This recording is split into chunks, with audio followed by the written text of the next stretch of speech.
Hello, everyone. I'm Mary Kyriakidi, Global Thought Leader at Kantar, and I'm delighted to be joined here today by Sander Bosch, who is Heineken's Global Head of Brand and Communications Insights.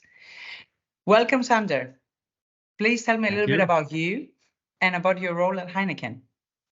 Of course. Well, yeah, a little bit about me. I was trained as a psychologist actually, and in the communication science. But I started my career, let's say, on the research agency side, always focusing on brand and communication insights, and specifically also when, let's say, digital marketing came up, focusing a lot on digital marketing. And then at some point, I jumped to client side, first at Unilever and now at Heineken side.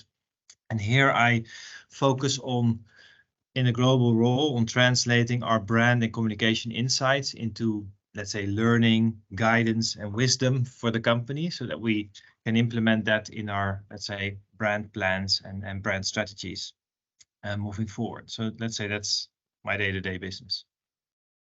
It sounds like a fabulous job. And I know Yes. very well from it is, yeah.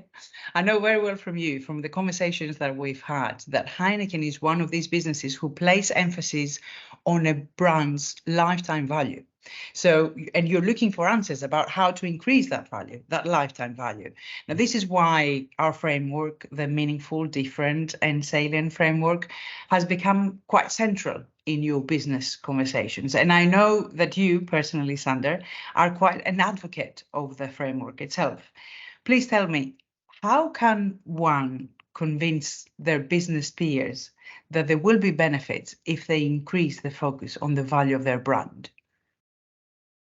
Well, yes, brand building has always been very important at Heineken, but we were coming from a place of a high emphasis on salience a couple of years ago, and then when we started using the BDS model with the Meaningful Difference and Salience framework, we used that model to actually start understanding our performance, how we were evolving our brands over time. So that worked relatively well for us to help us understand how we were developing in our perception among consumers, not only in terms of being increasing awareness, but also increasing, let's say, the relevance among consumers. So how we manage to position ourselves as different and meaningful to consumers. And we've seen that is actually very important in brand building. It's not only about salience, and it's also actually Meaningful Difference helps you grow your salience. If you're not relevant and if you're not differentiated, people don't really care about your brand. So it's also harder to build your salience. So this model has helped us a lot in understanding how we were growing our brands. But what has been really a game changer for us after a few years of using the system is actually that we identified across a whole set of brands and data sets actually patterns of growth and decline of our brands using these three levers, and we created a model out of that helped us understand in which life cycle stage our brands are in, and that helps us also understand what we need to do to further develop them or to maintain them or even to turn them around because they've, let's say, started moving in the wrong direction. Yes. So that has been really a game changer for us, actually using these levers in an actionable, future-oriented way, and not only tracking and looking back what happened, but then helping us understand what we really need to do now to move the brand further. Exactly, yeah. Now, whether we are consumers or marketers, and some of us are both, we've all experienced inflation over the last year, and we have tried to stand up to it. Now, most businesses have pressed forward with price hikes, and for some, sales have largely remained unaffected, but others are still trying to find that balance between price increases and that volume resting unsettlingly. Now, please tell me, how have you dealt with that challenge at Heineken, and what role, if any, brand played in the decisions that you made? Yeah, we are not unique, so we're facing the same market challenges as everyone else and as our peers, obviously. In general terms, I think, we've just talked about the levers of Meaningful Difference and Salience, and we've seen in practice that while these levers are very important for building a successful brand and charging a price premium. In these, let's say, in these challenging times, it's even more important to justify, the price that you're asking consumers. So consumers need to understand what they're paying for, and they need to see value in your brand. So while that's always important, it's even more important in these challenging times. So there needs to be even more emphasis on this. In inflationary times.